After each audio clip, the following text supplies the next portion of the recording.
Operation सिंदूर पर भारत का पक्ष रखने और आतंकवाद पर पाकिस्तान की पोल खोलने अमेरिका पहुंचे शशि थरूर ने आतंकवाद के खिलाफ भारत का रुख साफ कर दिया। यूएस की धरती पर अपनी बात रखते हुए थरूर ने ऑपरेशन सिंदूर के बारे में बताया कि किस तरह भारत ने पहलगाम में हुए आतंकी हमले के बाद पाकिस्तान के आतंकी ठिकानों और मुख्यालयों पर एक संतुलित कार्रवाई की। आतंक के खिलाफ की गई इस सटीक कार्रवाई में 26 खूंखार आतंकी मारे गए। अब अगर ऐसा कोई हमला फिर से दोहराया जाता है तो इसका मुंहतोड़ जवाब दिया जाएगा। आतंकवाद के खिलाफ भारत की नीति दुनिया के साथ साझा करने के लिए अमेरिका पहुंचे भारतीय डेलीगेशन ने 9/11 हमले में जान गंवाने वाले लोगों को मेमोरियल पहुंचकर श्रद्धांजलि दी। इस दौरान डेलीगेशन को लीड कर रहे सांसद कांग्रेस के सांसद शशि थरूर ने कहा कि जिस प्रकार अमेरिका आतंकवाद का शिकार हुआ है उस तरह भारत भी बार बार उसका शिकार हो चुका है।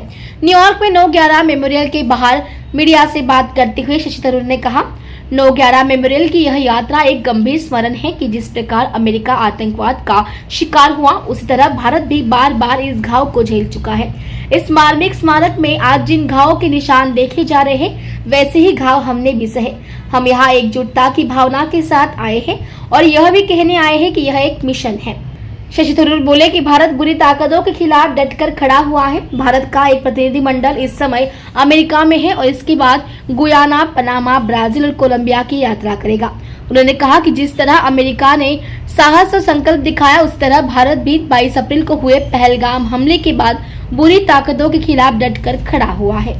So we are here, we've just arrived from India today, in fact this afternoon, and our very first stop has been to this moving September 11 memorial.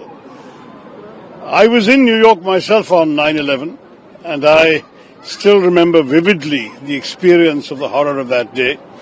I remember going on CNN that evening, international, and saying that we are all New Yorkers now.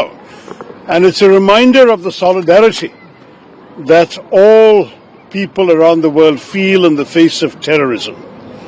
The solidarity that we are here to express today with the victims who span so many different nationalities, Americans and Indians and so many others were victims of 9/11, is a reminder, sadly, that we ourselves in India have been subject to the same wounds that you are seeing the scars of today in this very moving memorial. So we have come in a spirit of solidarity. We have come at the same time on a mission.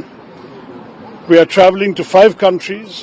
We will be back in the US at the end of a journey that will take us to Guyana, Panama, Colombia and Brazil before we return to Washington.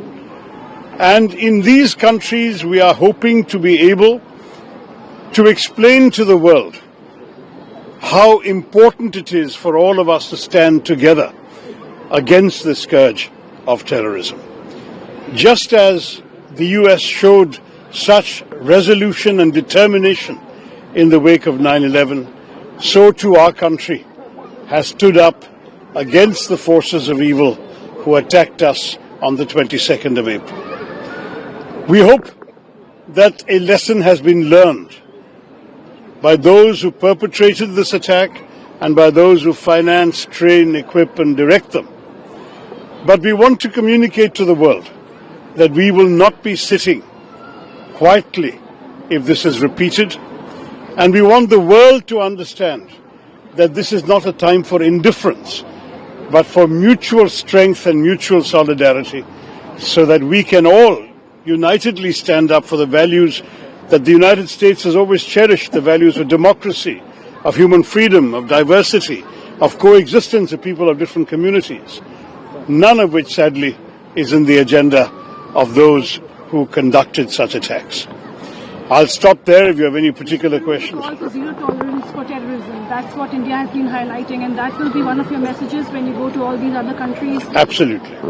And also, you mentioned the perpetrators need to be brought to justice, and those who provide safe havens to these terrorist organizations, Pakistan, there has to be accountability. So, can you share? Well, I mean, the problem with the Pakistani behavior is that we have seen this now for almost 4 decades. In some ways, you can say it started with the very creation of Pakistan when they first sent terror groups across the border into Kashmir disguised as tribes people. But subsequently, since 1989 in particular, when the Soviet Union withdrew from Afghanistan and the Pakistanis were able to turn their attention towards us, we have been systematically the victims of repeated attacks. It's not one or two. If you take small attacks into account, then we're looking at a couple of dozen attacks almost every year. If you take the major attacks, where the victims, the civilian and other victims are at least in two figures, we're easily talking about 25 major attacks in this century alone. So that we are not just sitting around allowing this to keep on happening to us. We would much rather not have to deal with this problem. We would much rather focus on our own growth, our own development.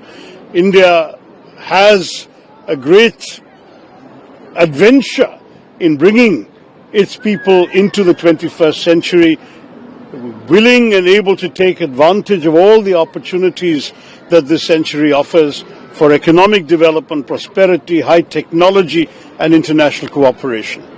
But if that is going to be thwarted or attempted to be thwarted by malign people with weapons, then we will answer them in kind. And that is also part of our message.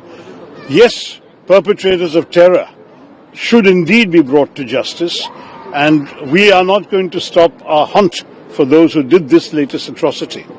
But we need to think about where these people are based, where they have safe havens, where they are trained, equipped, financed, guided, armed, and often directly directed to perpetrate these horrors. And they too should be accountable for what they have been doing.